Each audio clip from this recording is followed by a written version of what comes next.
All right, everyone, I'm here, JD Sloan, Tape Changer's Guide to 90s Pro Wrestling, and I'm joined by the gift of the gab, the trainer of gods, which is me, former NWA Rookie of the Year, former WCW Thunder R&B Security #1 Security Guard Award. Yeah, it was. The Kodiak Bear, also known, a.k.a. Huggy Bear. That's it. Sugar Bear. Sugar Bear. Yes. Sugar Bear. The one, the only, Stephen Hall. I actually wrestled in Cleveland as Cognac. Really? Yeah, Cognac. A lot of my black fans remember me. I wrestled as Cognac. And a lot of my Asian fans, when I wrestled overseas, as Kodak. I did that for years. So I'm a one-stop shop. Yeah. I'm not a one-trick pony. But anyways, thanks for having me. First of all, I got to brag you up because I've been listening to your shows, and you guys are knocking it out of the park. I'm a big fan, and I don't know how you get Johnny Bandana.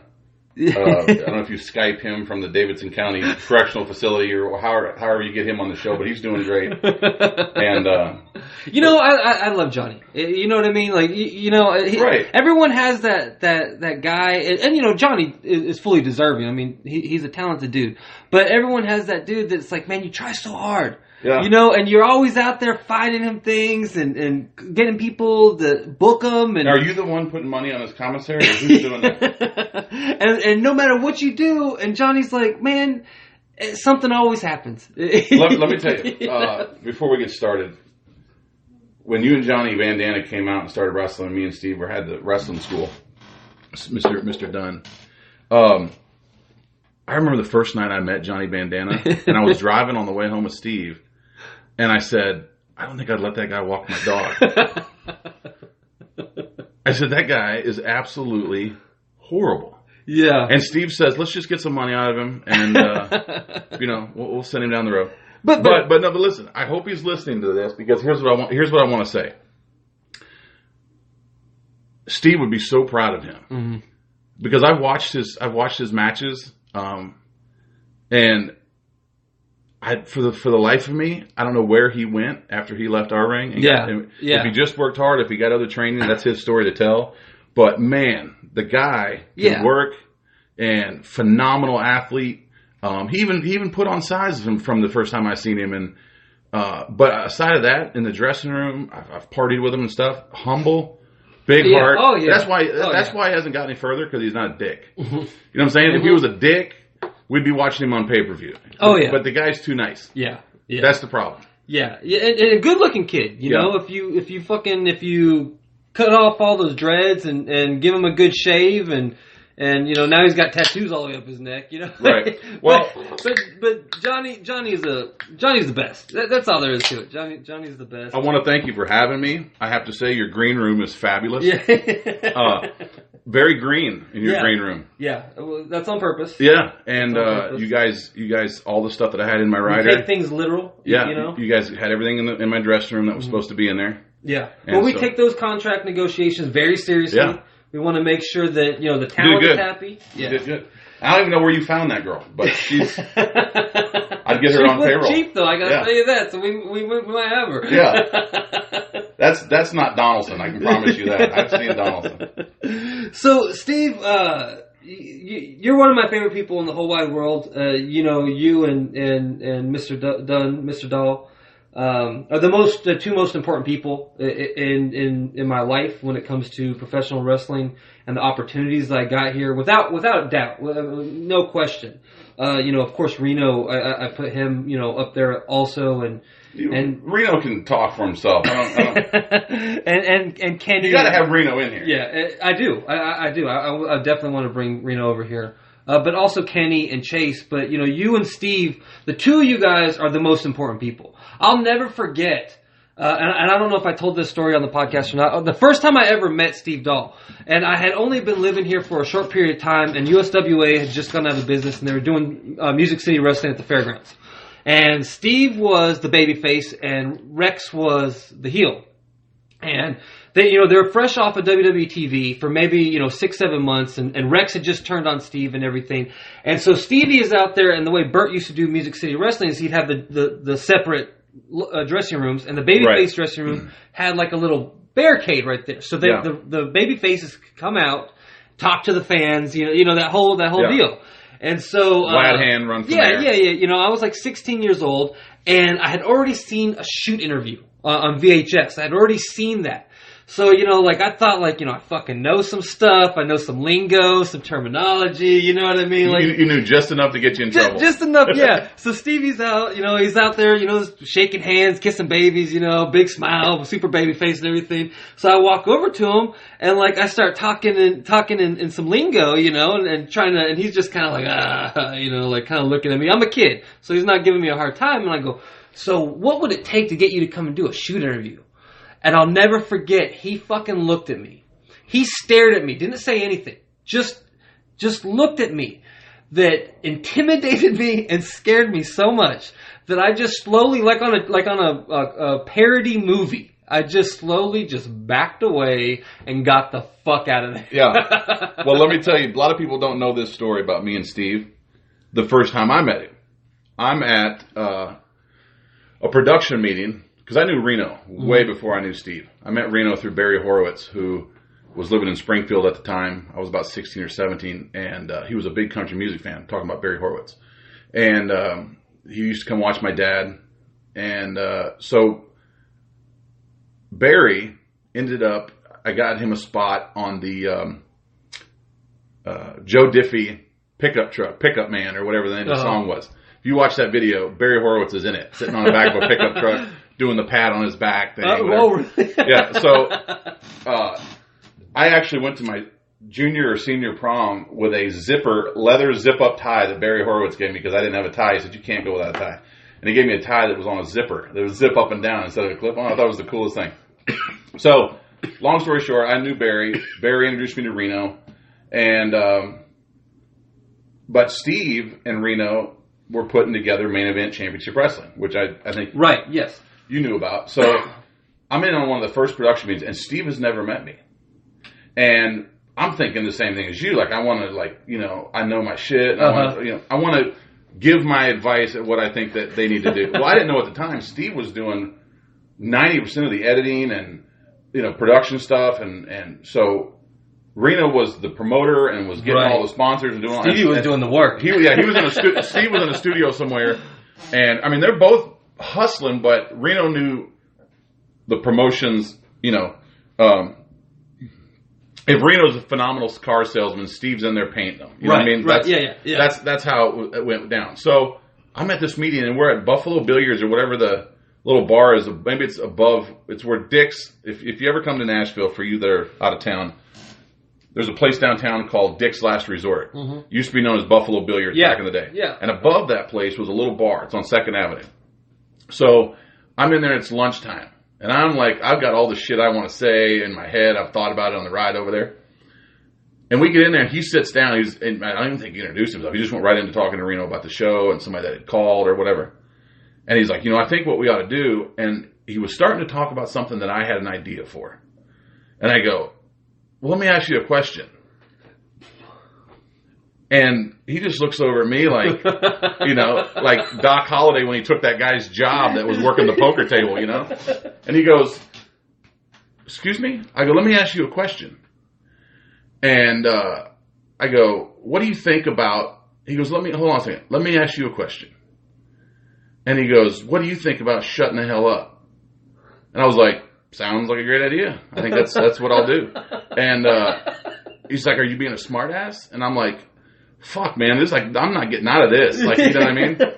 And I didn't talk to Steve on another level like that at all. Like, sit down at a table for 6 months. Wow. And I worked for Main Event, and Steve was one of those guys that loved the business enough that he wouldn't mind. He was one of those guys, he always said, you get your foot in the door, reach down and help somebody else. Right. You know, get your foot in the door, wedge it in the door, and help somebody else up. Steve was always worried about the boys. How are we going to take care of the boys? I must have heard that 1,000 times. How are we going to take care of the boys? Come on, we got to do something for the boys. We got, you know. And Steve would damn give it all away and walk away with nothing if he thought the boys were going to get taken care of.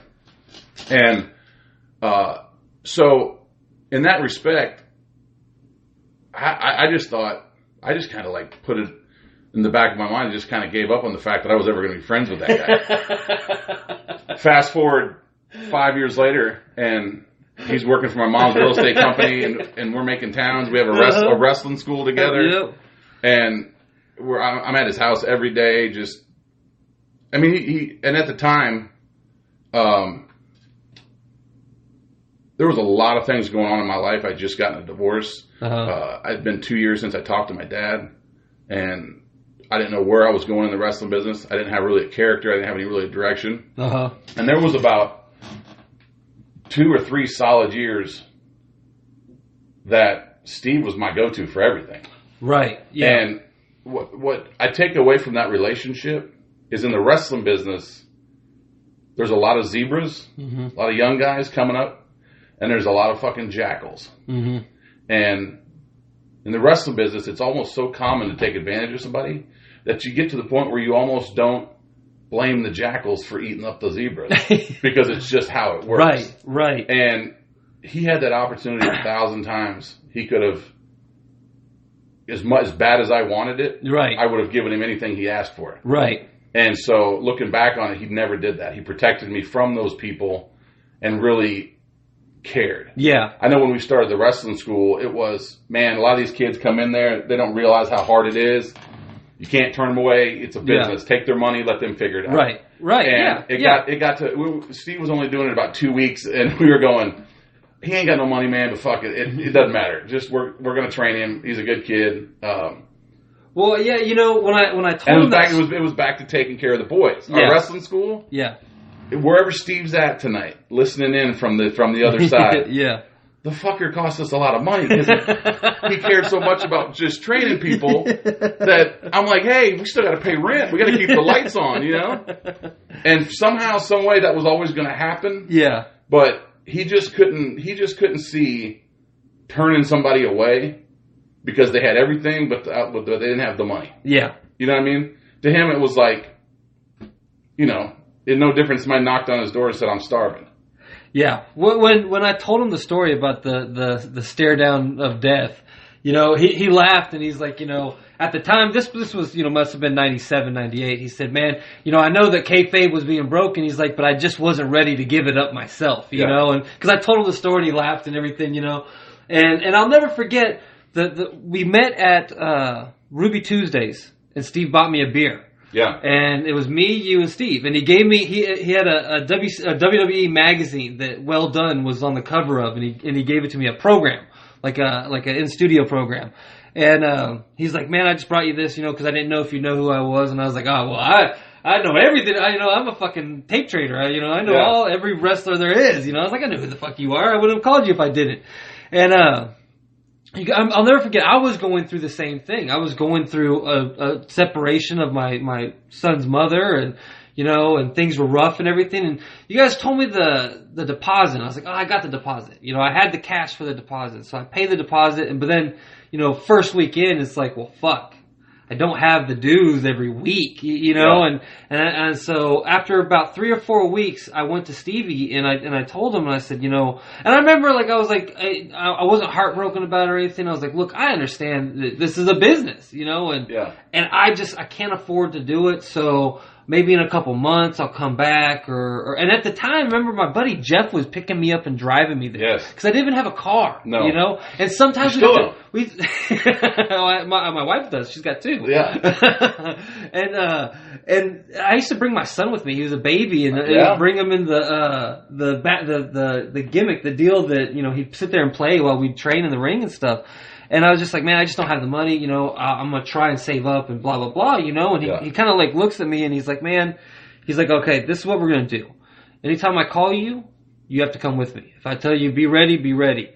You drive me to all the towns from now on. You just drive. He goes, anytime that I'm out doing, putting, signs in yards or, for the real estate deal, it's like, if I call you and I say, hey, jump out, and you jump out, you're going to go do the work for me. So that's probably why I did well at that, because, I remember that first time we met you on the way home, I told Steve, I said, I wouldn't let that guy walk my dog. and that was it, and so Steve took good care of me, and without you, without Reno and without Steve Dahl, I mean, I wouldn't. Well, I'll tell you what. I bet you, because I've run across a lot of guys in the business that lived with Steve, worked with Steve, did shows with him overseas, Puerto Rico. He started out in Texas, and then he went up to Portland, and he was up there wrestling for a long time. And if I'm not mistaken, I think he started off in Portland maybe, and then came back and was working in the Sportatorium. He trained in Texas, went to Portland, then went back to Texas, then went back to the Pacific Northwest. And then he started doing some stuff, Puerto Rico, and then that's when he kind of moved up to, I want to say USWA. He did some stuff, and then went on to WWE as well done, and then actually went to WCW. Mm-hmm.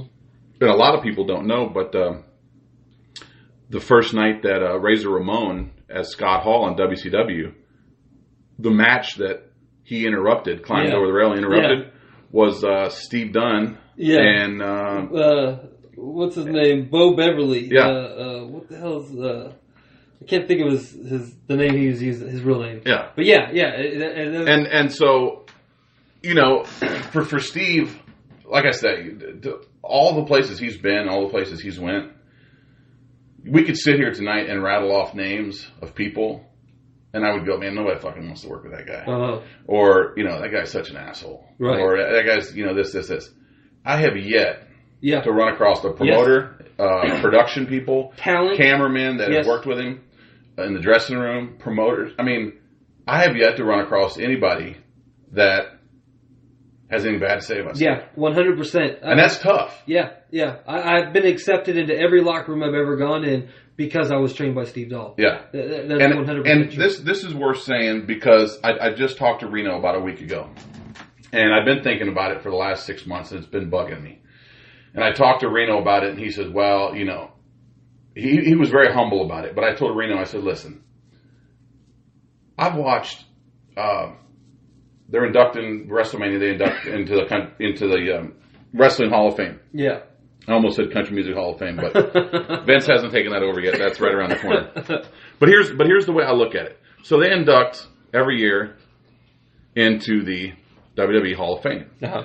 So what I've watched the NFL football for the NFL Hall of Fame, and this is what I wish wrestling fans would gather behind this, and maybe we could even put together a video or something, maybe a montage to push this, because there's so many guys like Reno Riggins and Barry Horowitz and Steve Dahl.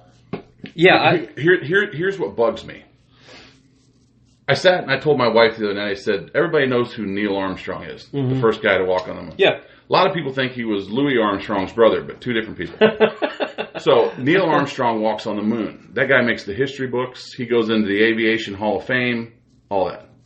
There's a guy named Tony Vercelli that created the heat shield that allows the space shuttle to come back into the atmosphere. Right. Nobody's ever heard of that guy. Right. That guy's in no Hall of Fame, nothing.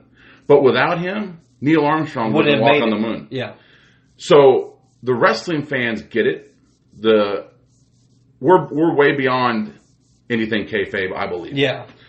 But here's what I have to say. The guys like Shawn Michaels and Bret Hart and the guys that were really, really technical wrestlers, in the dressing room, they always told Reno and Steve and Barry Horowitz and all these guys, man, and I'm not knocking anybody because that's not what I'm here to do, but if Lex Luger is Neil Armstrong, he don't make it to the moon without Barry Horowitz, without Reno Riggins. Right. He don't go and carry no match on his own. Yeah. Phenomenal athlete, great to look at.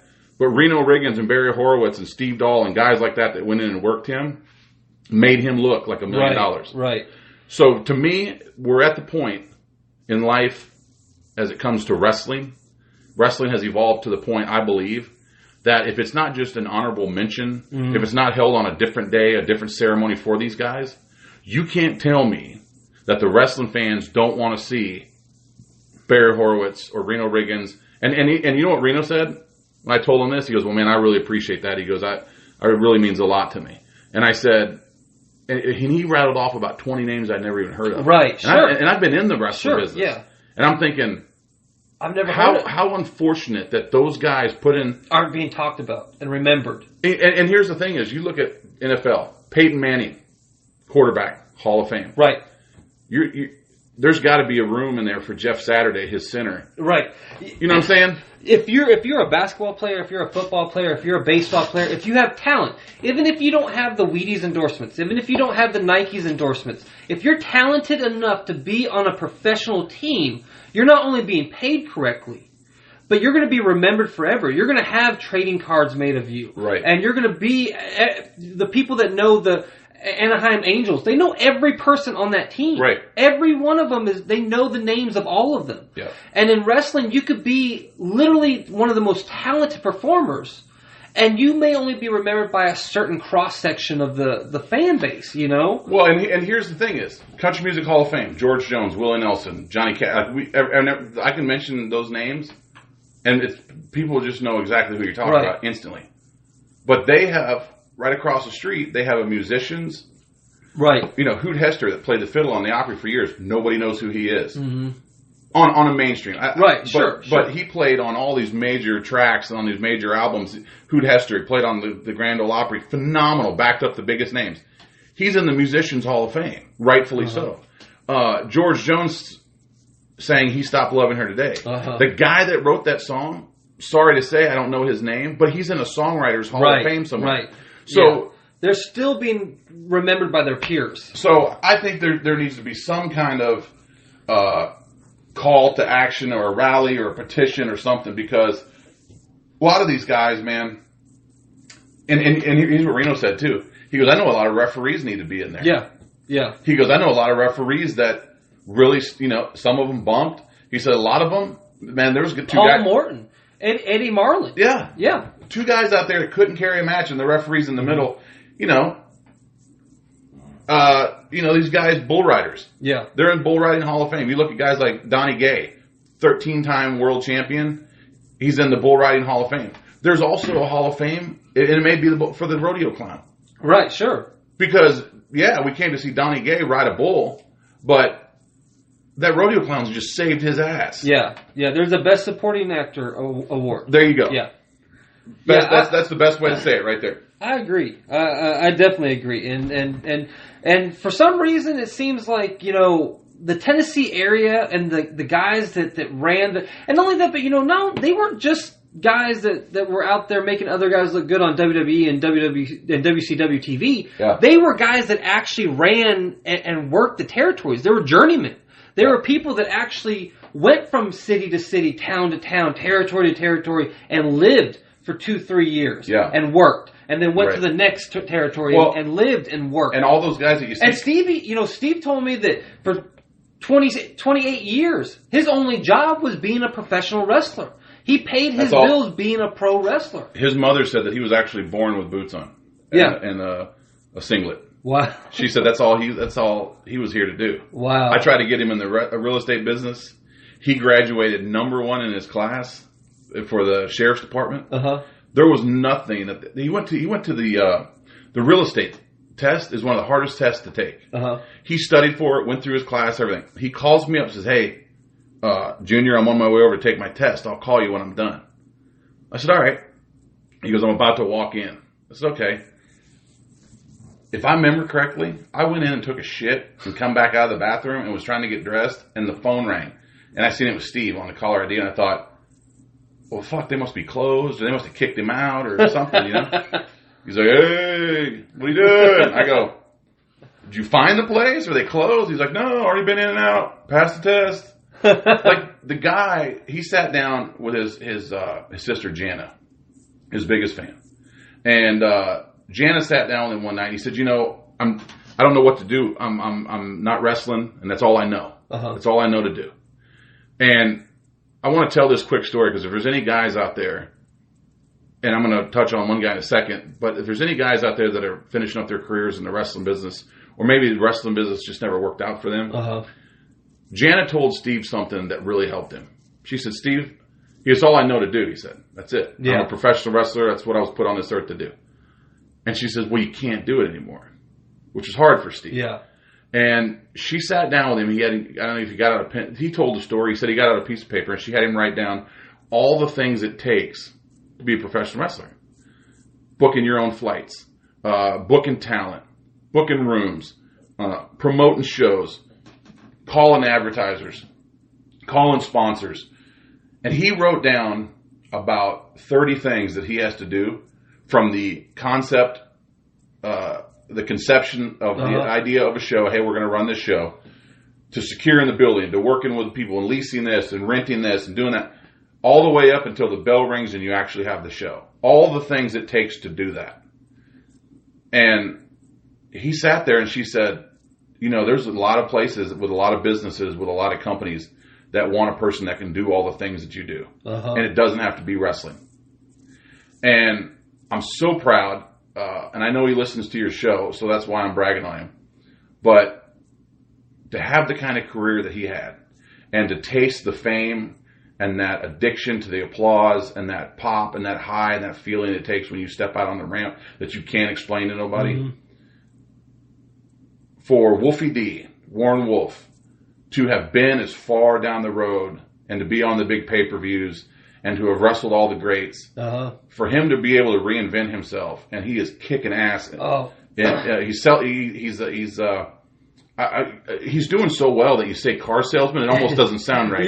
Because he just won the award for number one salesman. He told me that, and he was probably being humble. He said, last month I made over $8,000 and you know what he's doing?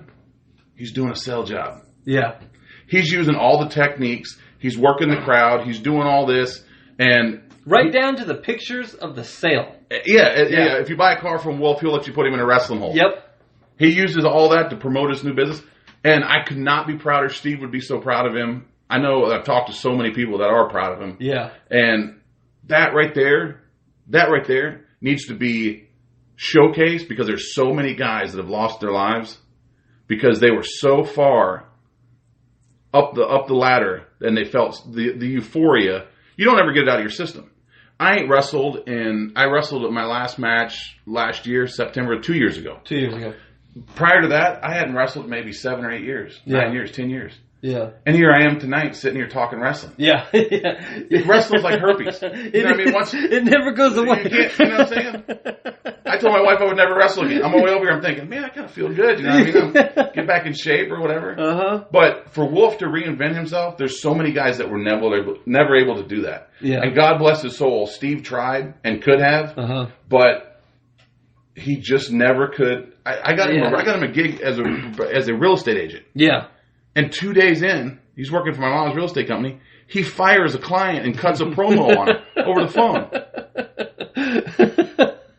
The guy calls him up and says, what do you mean? He goes, how do you fire me? I'm just a client. Steve says, you ain't spending no more of my gas money. And the guy goes to talk, and Steve goes, hey. He goes, this is my cell phone. This is my dime. I'm paying for this. And cuts a promo on the guy and fires him and hangs the phone up. Before it had never been done, and it has never been done since. Steve Dahl fired a client. Because he wasn't having this guy running him all over town. And you know why he did it? He didn't do it because the guy was running all over town. He just felt like cutting a promo on somebody. He was bored. And he had a match that weekend, and he was probably rehearsing. He was bored. So tell me, Steve. You know what? I just told you the back half of my entire life. Now let's talk about how I got started. What are we at? We're at 28 minutes in. Everybody's going, who the hell is this guy he's talking to? Well, actually, tell me about how you started and everything. But, were you, before you got into the business, like, how did you get in the business? Like, what was it about? Were you a fan just as a kid that just, like, watched TV? And what did you watch? Was it, like, WWF? Because you're from the North. East, right? Or no, not northwest. I got my stories probably mimics a lot of people's stories in a way as it pertains to starting out as a fan.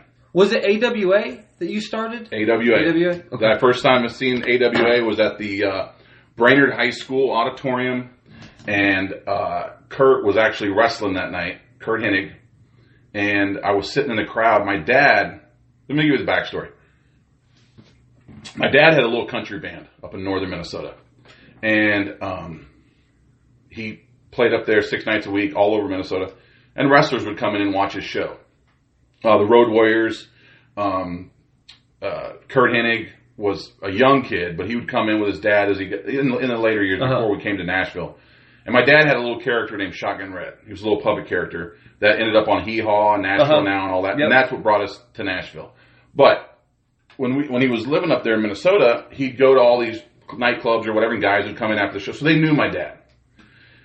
And one of the guys that started up there was Mean Gene Okerlund. And he would come in and drink, and this was back before karaoke. He would like to get up and sing, so he got up and sang with my dad's band. Drunk. And he would sing Tutti Frutti. That was his song, Tutti Frutti. And he would get up there, Tutti Frutti, oh Rudy, you know. Womp bomp a loo bomp, a womp bam boom. Yeah, that was his song. And my dad would get him up all the time, and they would sing. And they start bringing the wrestlers in, whatever. So my dad met Larry the Axe. For people that don't know, that's Curt Hennig's dad, Curtis Axel, which they're missing the boat with that guy, but that's for another story.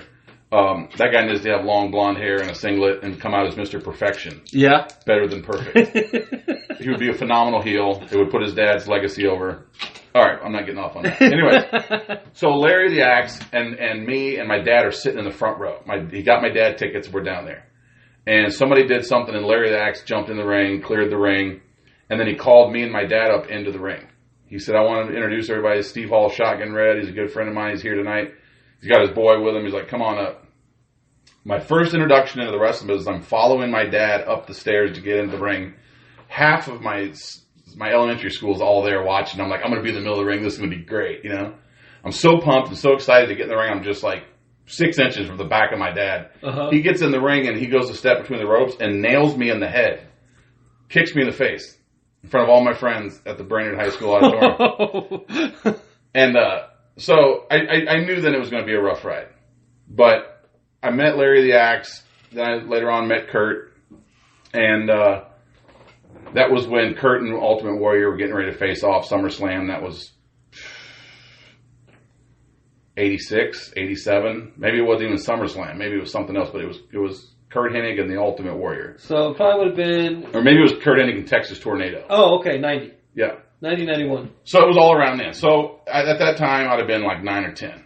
And when we eventually moved to Nashville, when I moved here when I was 12, I've been in Nashville 26 years, and my dad would we'd go up deer hunting in Minnesota, and all those guys hunted with my dad. So I seen him every year.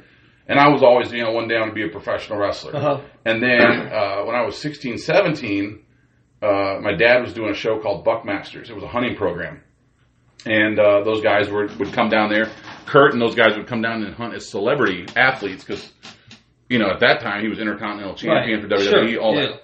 So he'd come down there and wrestle, and we would work through all that. And it was the same thing. I'm going to be a wrestler one day, blah, blah, blah. And then I was 18, and I got a job at a strip club. Because I figure they're going to pay me for a while. I got to get some of that money back. So I got a job, and I got a job at Deja Vu in Nashville, Tennessee, which I'm proud to say is still there. And I ain't been in there in, 3 days maybe. But there was a guy working as the bartender. His name was Corey Williams. Hot chocolate. Hot chocolate Corey Williams. First thing, people that never met Corey, phenomenal wrestler. He had a great career as well. And but that guy can count money faster than a machine at the bank. Never seen it before in my life. These girls would come up and give him a stack of singles, and he would talk to you, and he had a program in his mind. He could feel it on his fingertips when he was counting the money, and he counted as fast as he could put it on the bar, and hand it to you and go, "It's $318." And you could put it in the machine. Everybody could get around and count it slow. It was $318. Unbelievable. Anyways, we're talking about wrestling. And he was like, "Oh, you want to get into the wrestling business?" Yeah. And he's probably thinking, good, because I want to get into your wallet. And him and Brickhouse Brown were running a wrestling show. Yes. And they had a wrestling school. And Brick's like, Corey's like, come down. Madison? In Madison. Yep. It was at Excalibur. Yep. For me, it was Brickhouse and Chris Michaels. Yeah. Hot Chocolate had already moved on. So Brickhouse brings me in, and he says, the first thing we're going to do is chair shots. So, because nothing proves that you're athletically capable of being a professional wrestler other than getting smoked in the head with a chair. And I'll never forget driving away from that thinking, they must have hit me in the head at least 10 times. At least 10 times.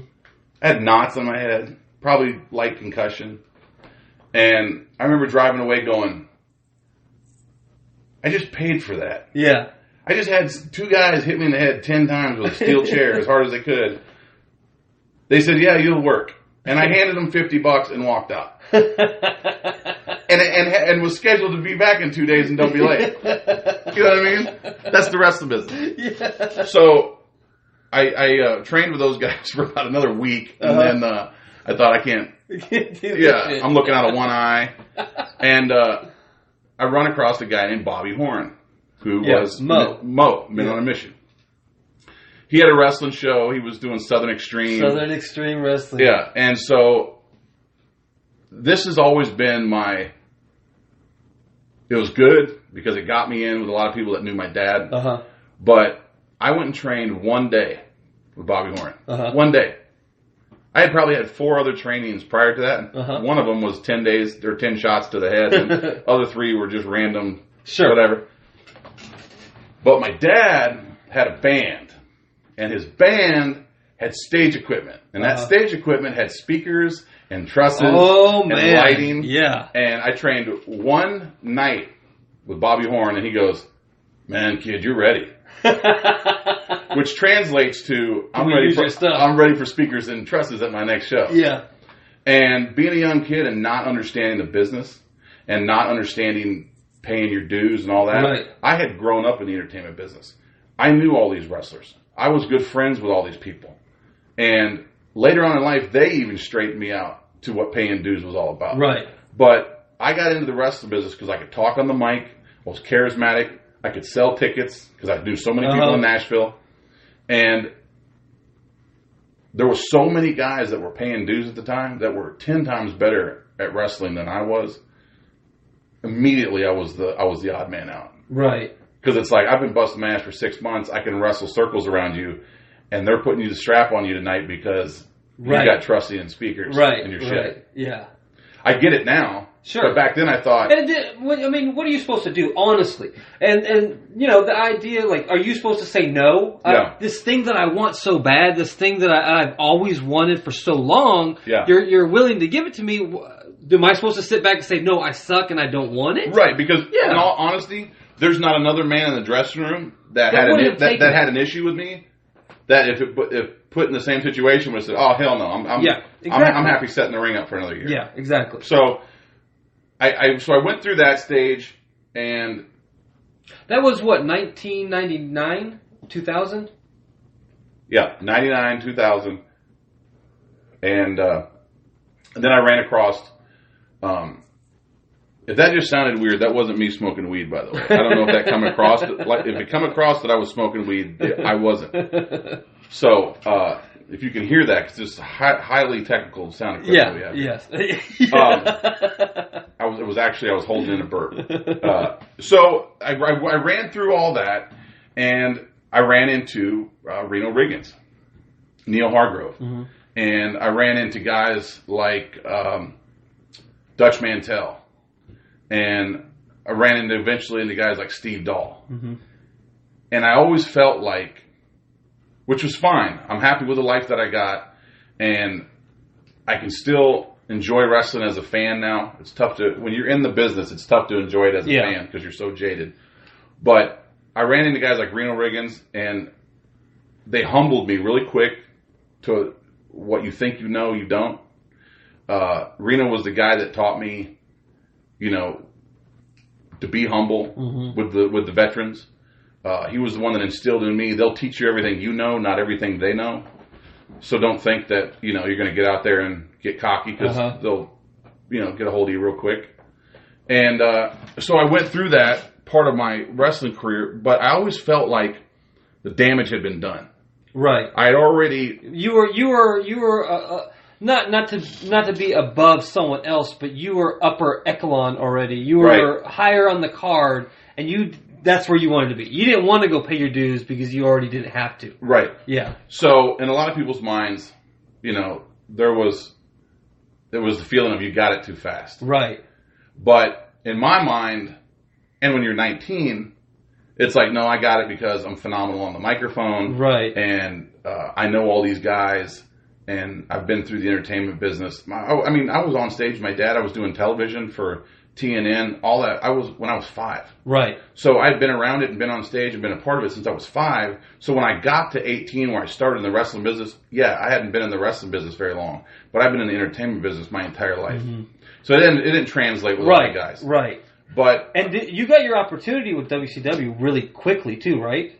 Yeah, I started in 98, 99. So right out of training for...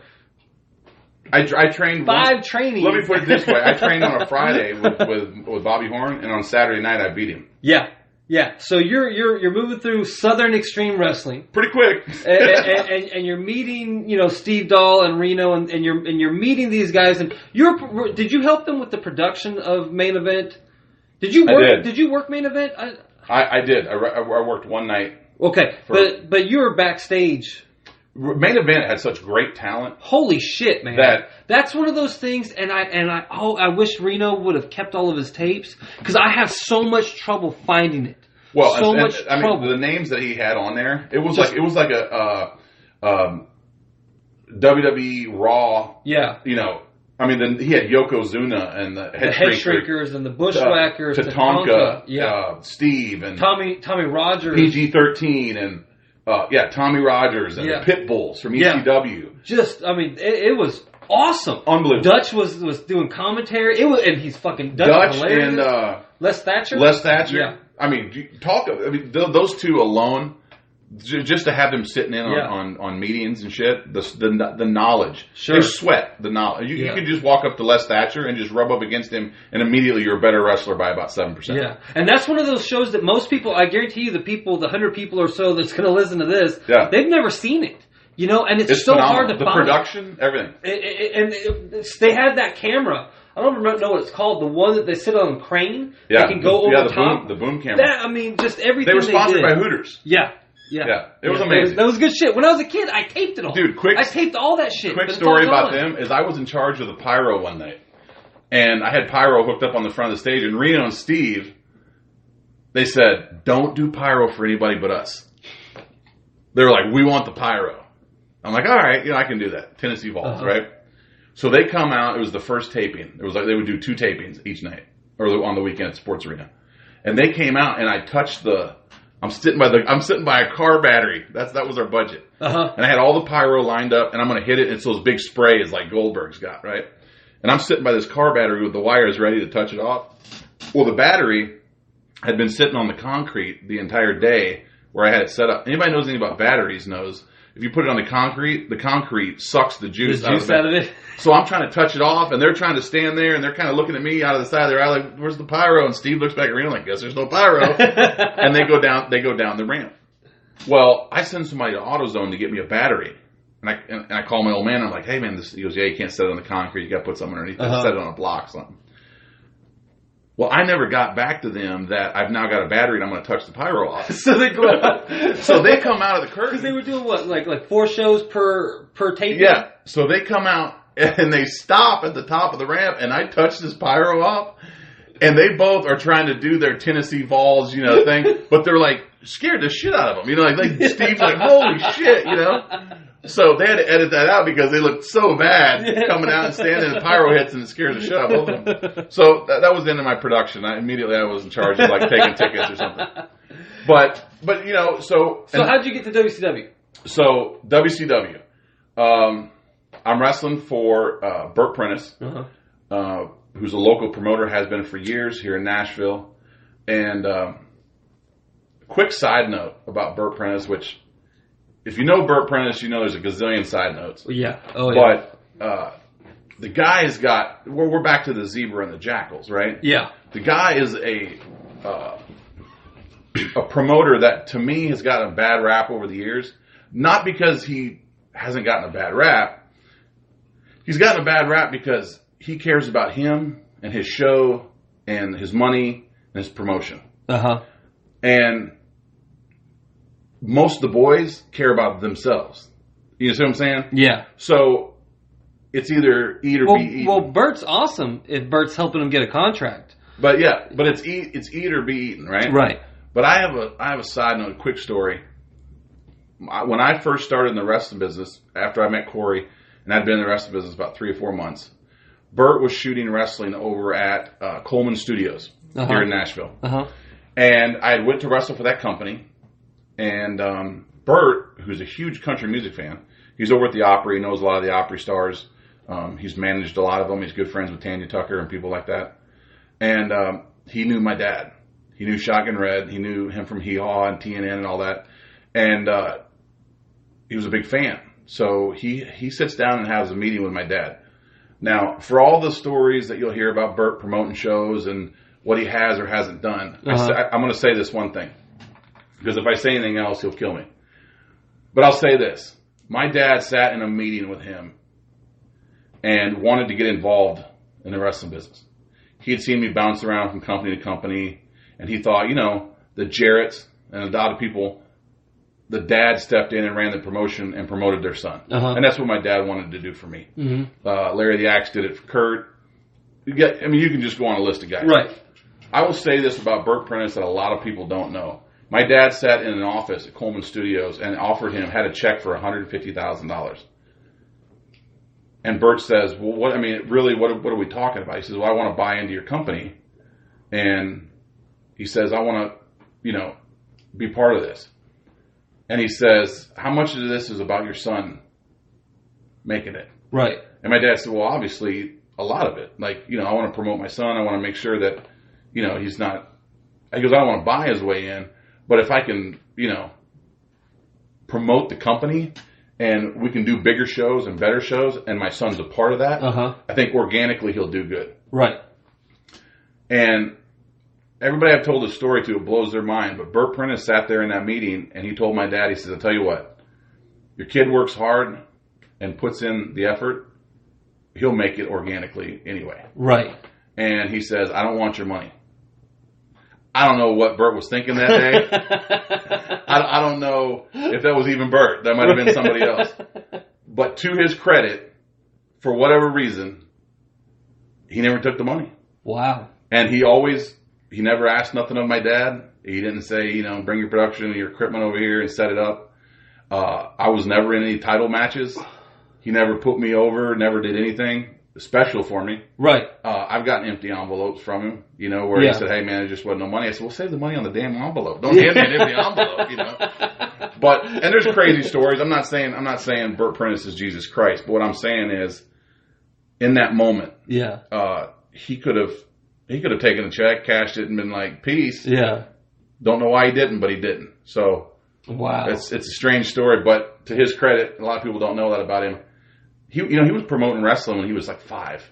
True story. I've heard. He's got photos of him at 8 years old with a makeshift wrestling ring in his basement in Iowa. My dad was an Iowa boy, and he was promoting for a nickel or 25 cents promoting wrestling. I've heard stories about him and Sherry Martel hitchhiking to and from towns. And that he would go in as Christopher Love. Yeah. And Sherry would be Sherry, and they didn't have a car. Yeah. And so they would they'd bum rides if someone else at the show was going to work, at this next show, they'd bum a ride with them, or they'd hitchhike. They'd hitchhike to the town if they needed to. Burt retires once at least, sometimes twice a year, every year. What Burt, as much as he uses Facebook, he hates it. Because you can track his retirement. You can track him getting mad and getting out of the business. And before you couldn't do that. I'll never forget there was one year, it might have even been the show that you returned on, the fair show. But there was one year where he literally said he announced his retirement, that he had just ran his last show and that he wasn't going to run any more shows. And 2 days later, he posts a post that says, Music City Wrestling returning. I'm back, baby. Yeah, obviously. David Young told me 2 weeks ago, he says, if there's ever a nuclear fallout, the only thing left will be cockroaches, and Burt Prentiss will be having a show Friday night at Clayville. That's fantastic. Yeah, well, it's great, and in honor of Burt, we should probably pause right now and sell some raffle tickets. But no one's leaving until the raffle tickets are sold. But Burt was the one that gave me a shot to get into WCW. I had won NWA Rookie of the Year 2000, and him and my dad put together. My dad put it together, but Burt had this huge screen. I mean, it was like a jumbotron at the sports arena. And they put together a 7-minute montage of my entire life. Oh, really? All the way back from when I was 8 years old at WrestleMania 4. And me and Gene Okerlund got my dad tickets.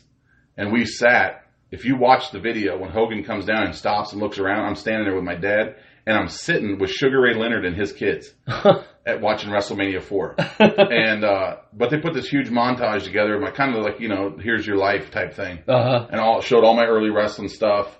And, which was tough to put together because I had about a year and a half of early wrestling stuff. And then Burt called me and said, hey, they're doing this deal up at WCW. And, they got Vince Russo and Eric Bischoff. And they're doing, R&B security.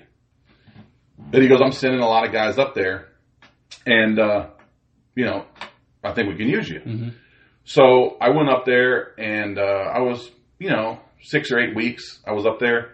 Some of the other guys had matches. I hadn't gotten to that point yet. They were using me for, like, you know, I was a janitor that was in the background that got put through a table, you know.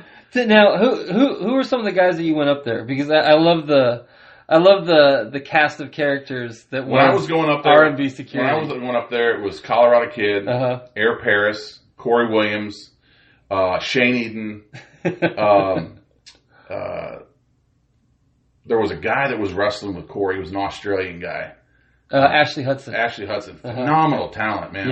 Yeah. He disappeared. I don't know where the fuck he is. Yeah, I don't know either. He did the first year of TNA and just vanished. Had a drop kick like I've never seen before. He was phenomenal. He was great. Chris Harris, and believe it or not, AJ Styles was going up there with us. He was R&B security. Crazy. Some of the guys that did it. But my biggest claim to fame is one night there was who's the cat? There was a UFC bald-headed guy, Tank Abbott. He is managing 3 Count, which is like this little boy band, and he's their manager, right? They're doing this gimmick where he's trying to promote this little boy band 3 Count. Well, they put me in the front row right behind Bobby the Brain Heenan, and I got a shirt on that says 3 Count sucks on it. And I'm like, I'm posting as a fan, you know, pointing at my shirt. And after the match, Tank Abbott comes and jumps the announce table and grabs me and rips me over the guardrail, rips my shirt off, he's punching me, whatever. And, it was funny because I called my mom earlier in the night and said I'm going to be on. And she called all her friends and told everybody, my son's going to be on. Watch for him. Like called everybody at her church, everything. She didn't know that her son was going to be on national TV getting arrested for jumping the guardrail.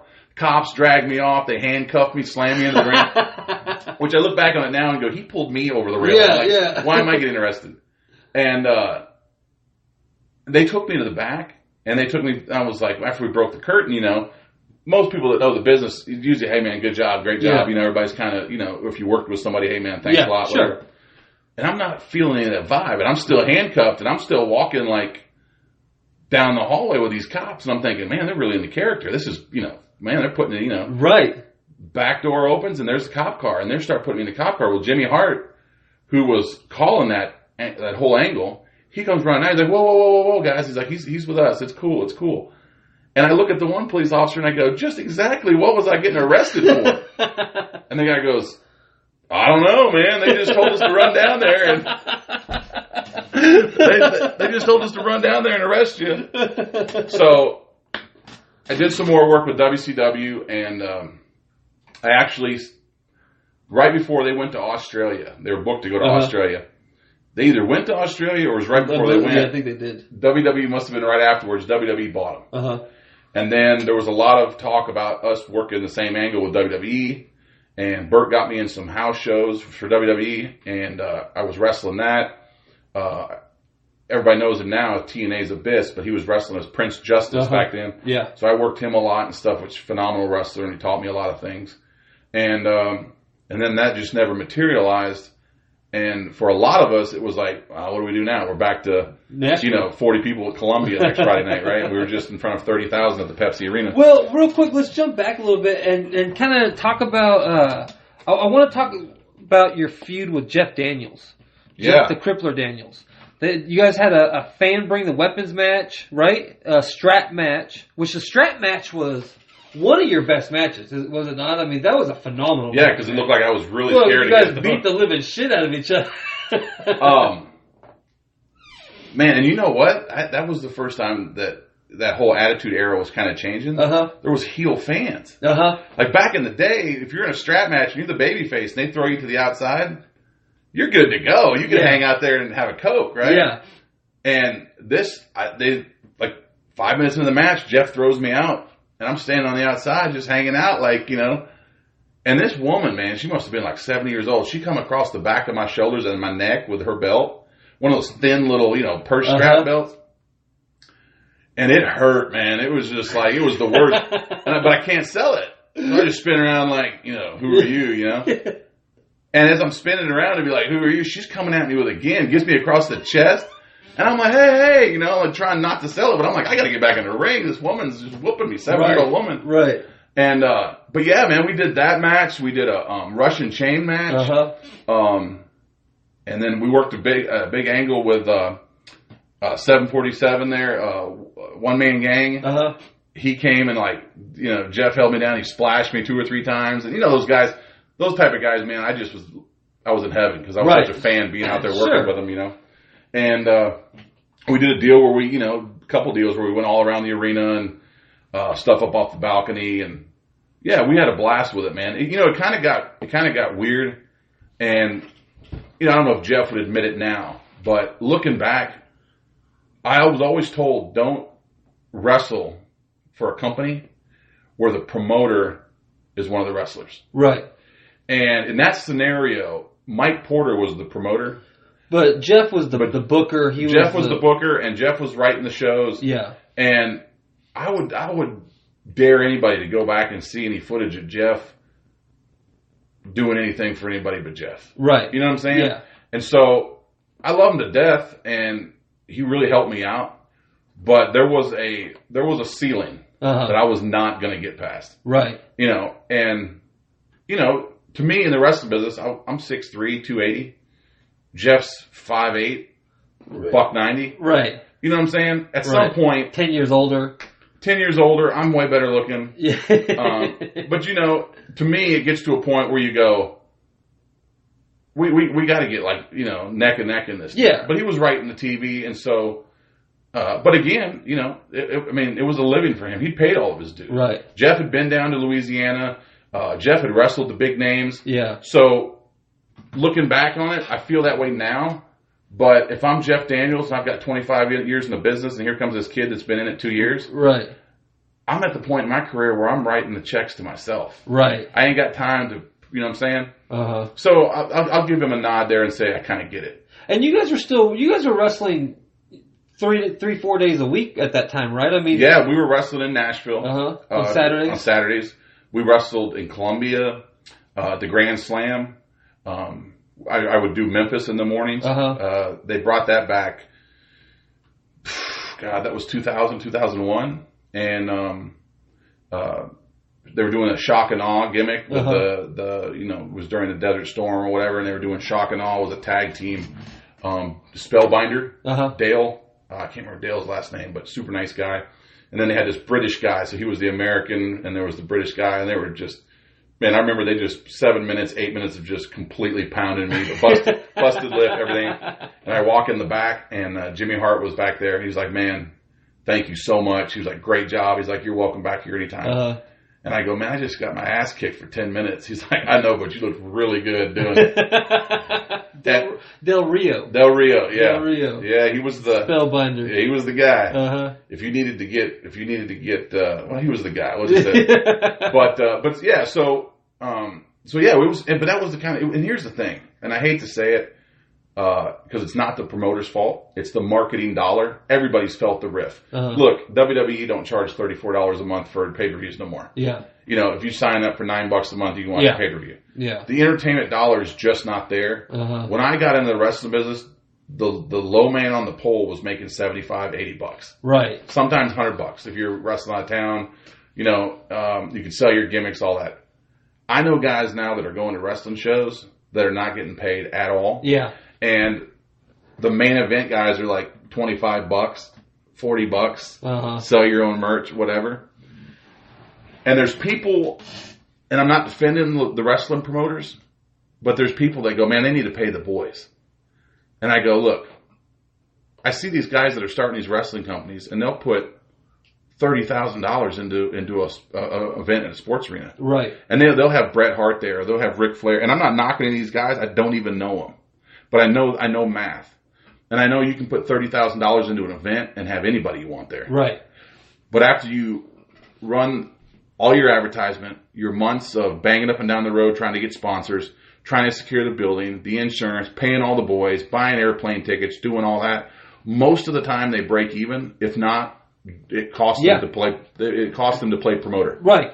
Burt Prentiss is a smart enough man that he'll get the Gladeville Civic Center, whatever he's got, community center, whatever it is, and he might put 7,500 people in there. He might have bigger crowds than that.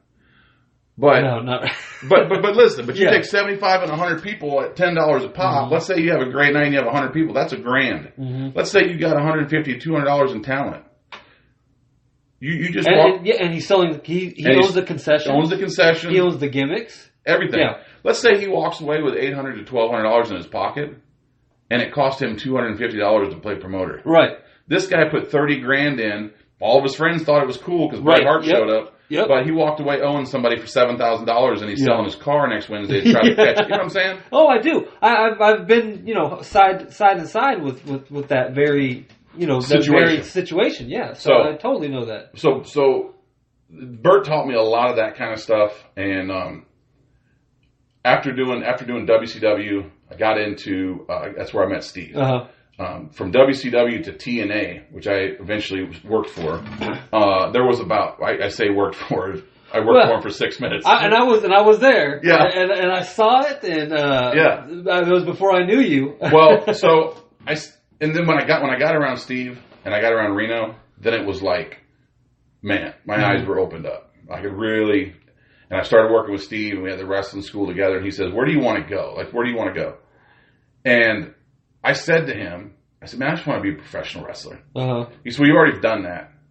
And I go, "Yeah, but when I was at WCW, I was kind of a enhancement background guy." Steve always said I was the guy that when Kurt ducked the Star Trek, I was the guy that got shot in the background, fell down. That's as far as I made it with WCW. But he looked at me one night and he goes, "Well, you've already done that." I go, "Yeah, but I want to be like, I want to be one of the guys. I want to be on TV. I want to, WWE, whatever." Right. He said, "Let me tell you something." He said, "You can make a lot of money in this business and nobody know who you are." He goes, "But you need to know who you are." He goes, "You put a pair of wrestling boots on and lace them up and somebody gives you $1 to get in the ring." He goes, "You're now a professional. You got paid." Right. Now, he wasn't talking about anybody off the street. He was talking about somebody that's been properly trained. Right. Somebody that's had somebody that really knows what they're doing, work with them. But he goes, "You don't have to get paid a certain amount of money or make it to a certain level to sit around for the rest of your life and tell your friends and family you were a professional wrestler." And to me, that gets your mindset right, because now it's like, I can put that behind me. Right. You know what I mean? I can put behind me the fact that I want to be a professional wrestler. I am a professional wrestler. Now let's go see what I can do. Yeah. And he got me in the position. He knew Jeff Jarrett, and he knew Bill Bearings, Bob Ryder, which I always thought was an interesting name. Him and our cameraman Jim Mounts, Bob Ryder.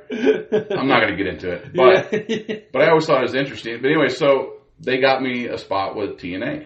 I was going to have a dark match, and I say everything that I've said so far tonight, which is way too much. I finally make it to my big event, my big night.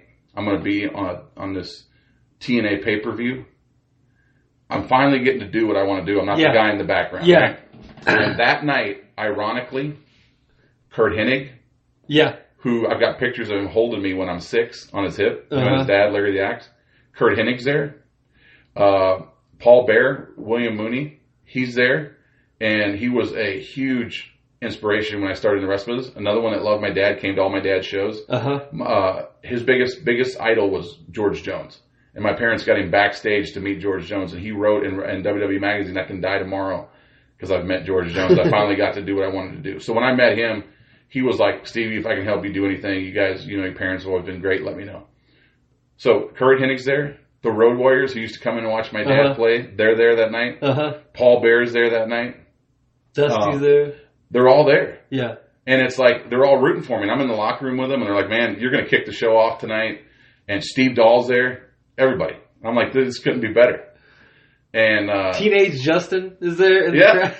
So the match goes outside. I climb up to the top rope, and I'm just going to do the old Randy Savage, axe hammer off the top rope. And when I land, I rip my ankle completely out of socket and bust both bones across my shin. And my foot's aiming the wrong direction. And to protect the business, I climbed in the ring and finished the next 4 minutes with one foot laying on my back, while the guy who was supposed to put me over and was pissed about it just started getting all of his shit in, dude. Dropping legs, doing everything. Yeah. Got up on the second. I remember. Dude, your fucking leg, your Kurt leg was bent the other way, and this dude is fucking kicking you, dude, he's putting the boots to you and shit.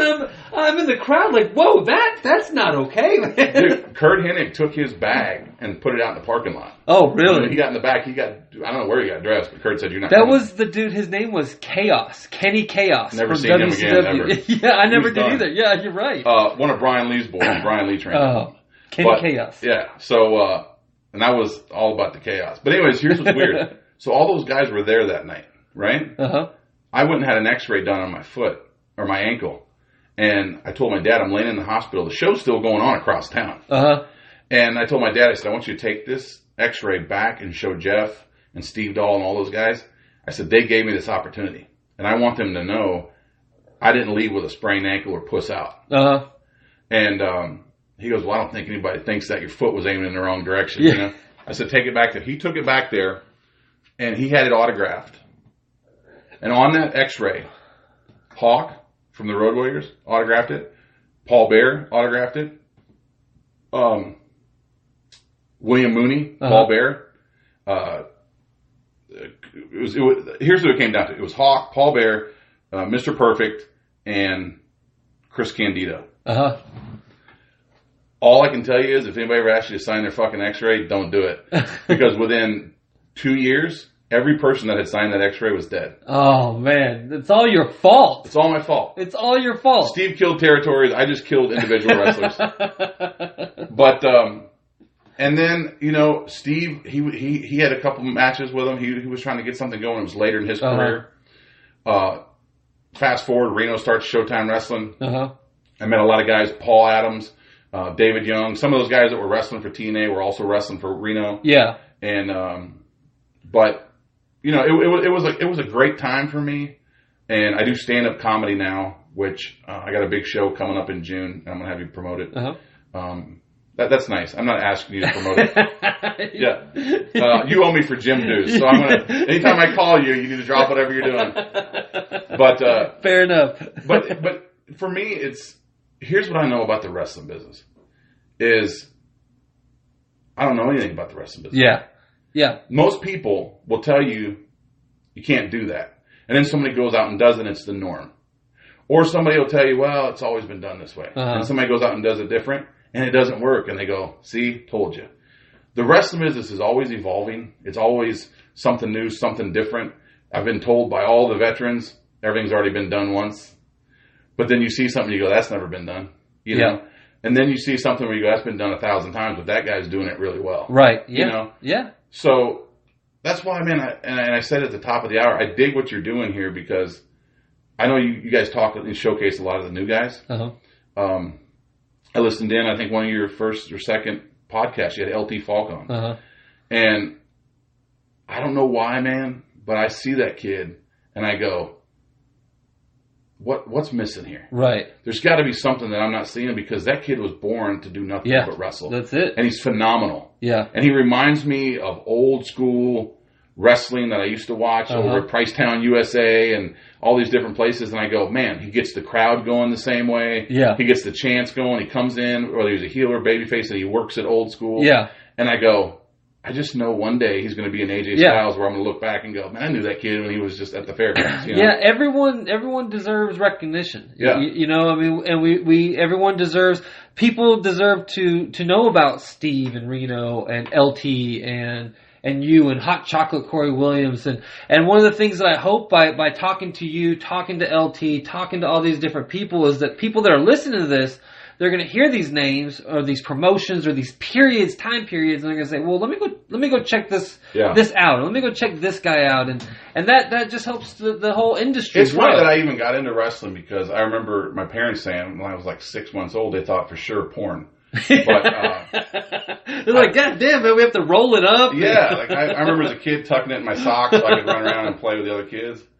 And then I got older and it just disappeared. I don't know. I told my wife when I first met her, I said, look, if I'm not hard, it looks like I got 2 belly buttons. I don't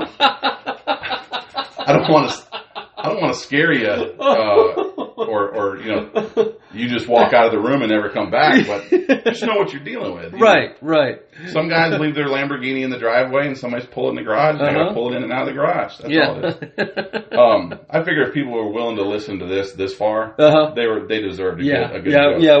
We've got about 10 minutes left. How long before I break the record for longest?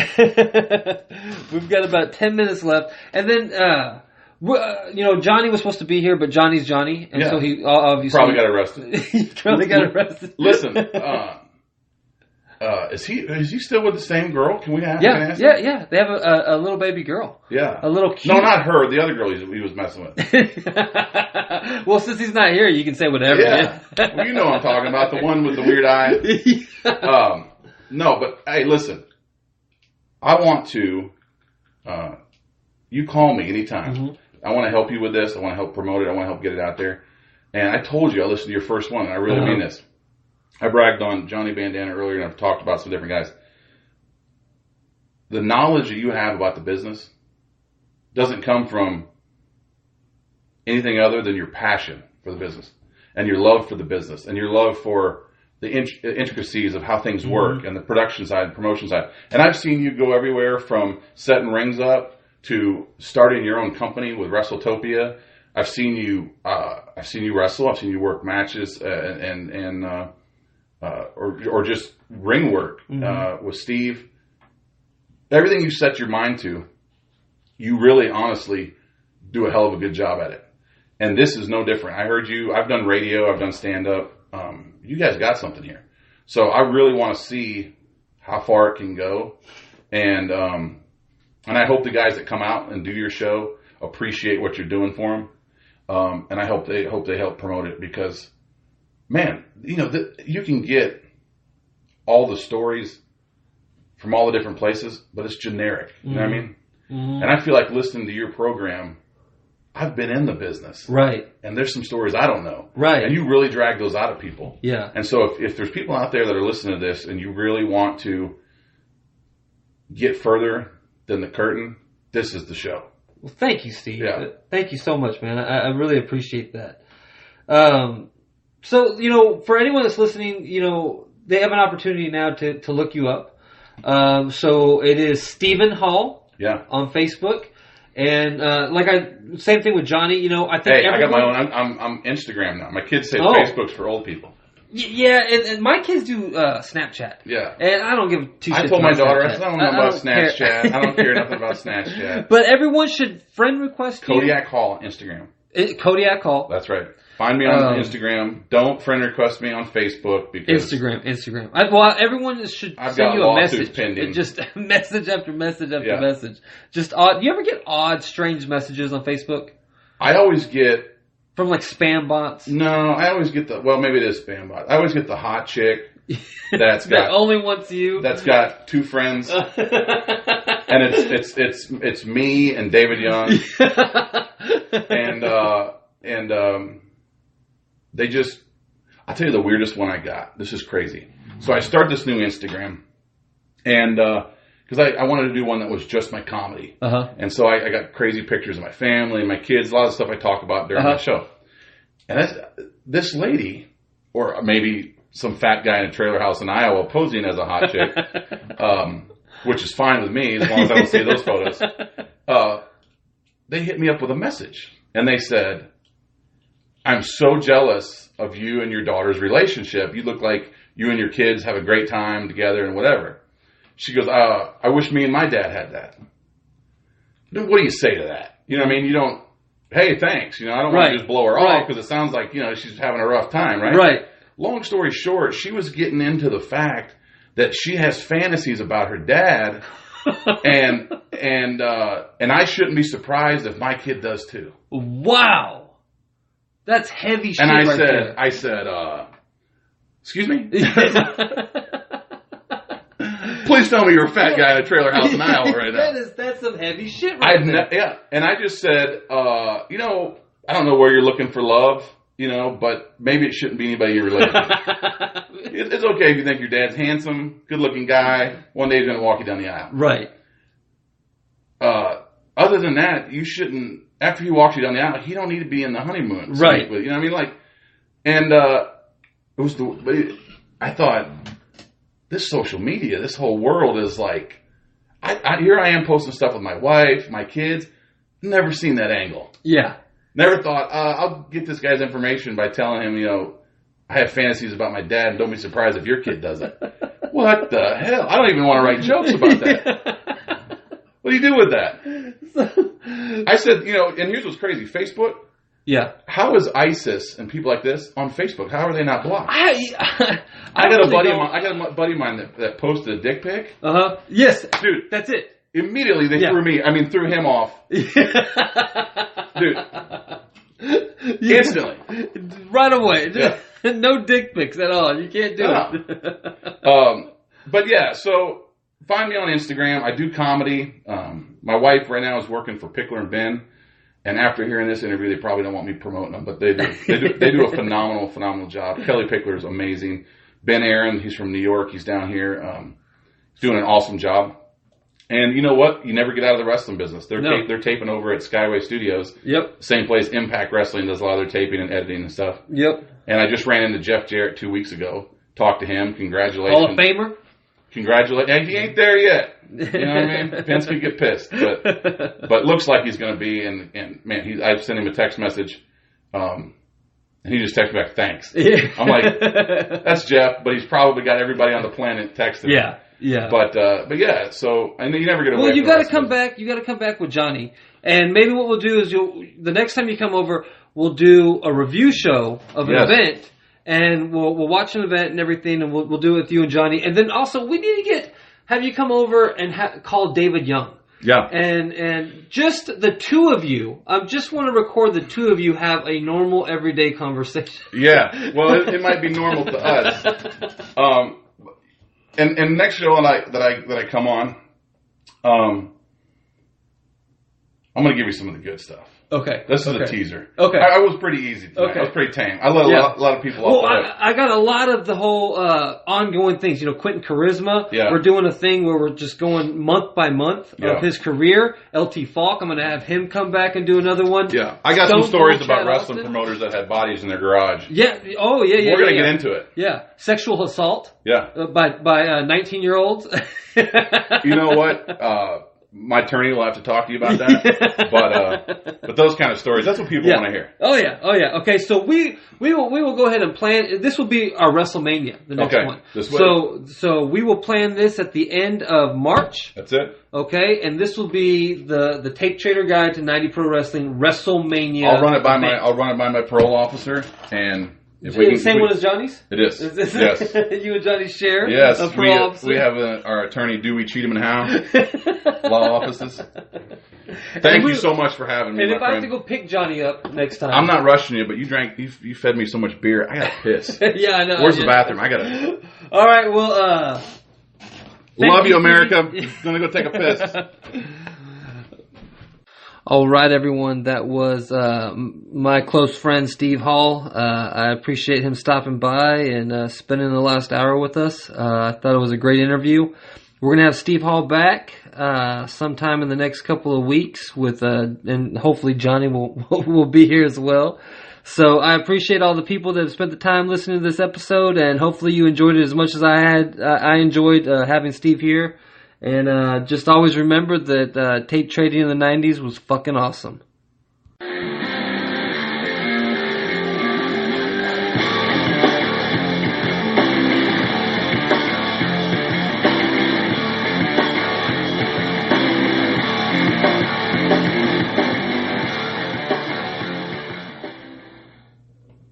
Welcome back to the show. Lee Tidwell and Tom Fuller here. Right now we got a fan participation lumberjack strap match. Jeff the Crippler Daniels and the Kodiak Steve Hall Jr. Daniels in a sweatsuit and pants, Tom Fuller. Showing that ring savvy. He's always thinking. If you got all this stuff on, you get thrown out of the ring, they hit you with them straps.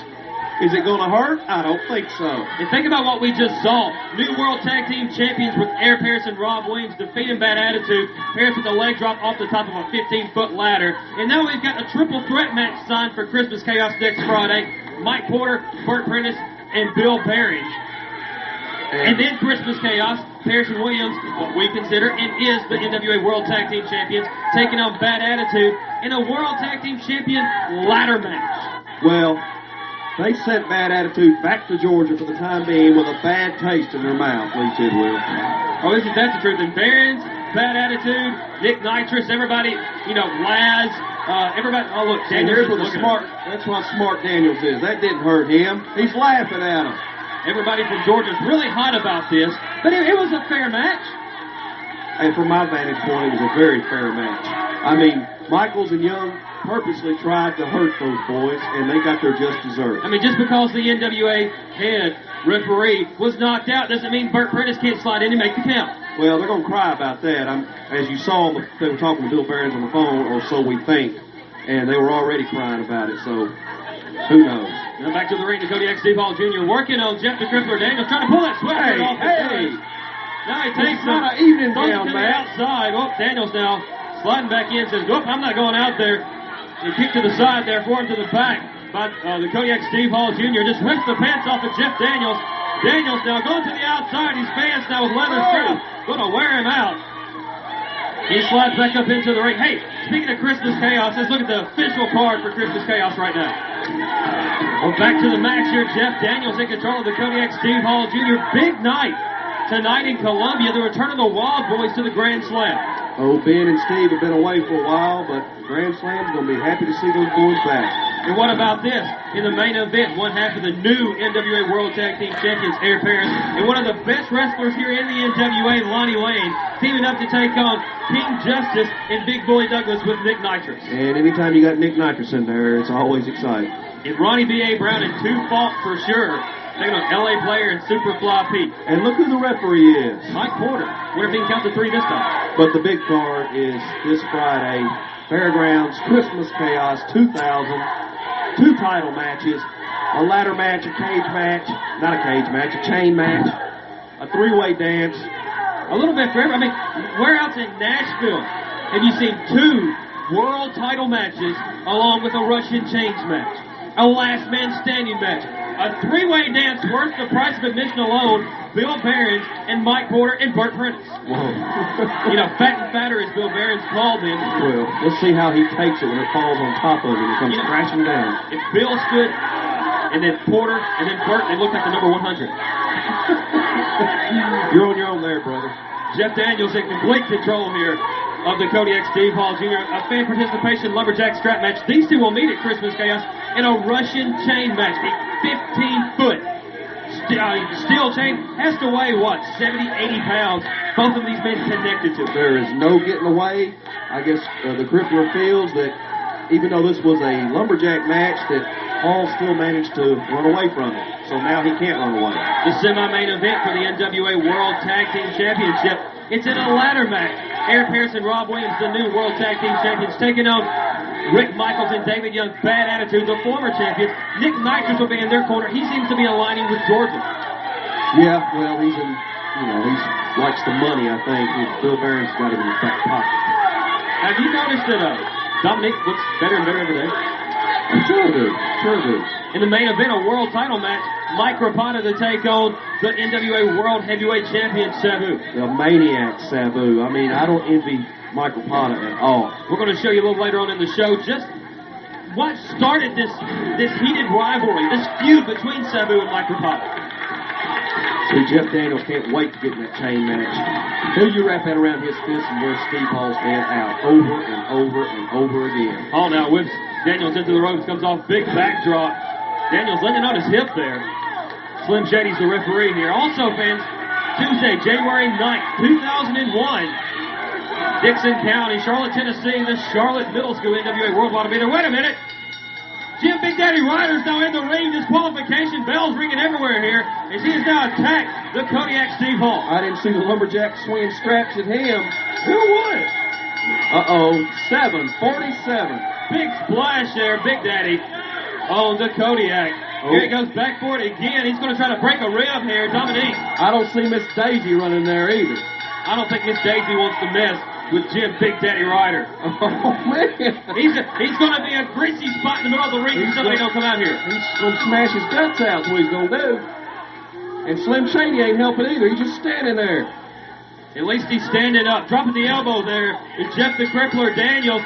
This is the reason why Christmas Chaos 2000 this Friday, the 22nd, a Russian chain match. This Friday night at the world famous Nashville Sports Arena, Christmas Chaos 2000. It's all gonna end, Steve Hall. It's me, it's you, it's 15 foot of steel chain between us. And I'm going to do exactly what I've been telling everybody that I'm going to do. I'm going to put you on your knees in front of me. I'm going to take that chain, and I'm going to ram it in your head, and I'm going to make you bleed, whether your mama likes it or not. Because I am the Crippler, and I am ready to take my place in the NWA and become the top dog. So, Friday night, Steve Hall, you lace them boots up and you walk that aisle and you step in the ring and hook up to that piece of chain, because on the other end of it is 230 pounds of Crippler, and I'm coming for you, Steve Hall. If I said it once, I said it 100 times. I'd rather go to my mama's funeral than my own. They don't call me the Crippler for nothing. Somebody's gonna get hurt.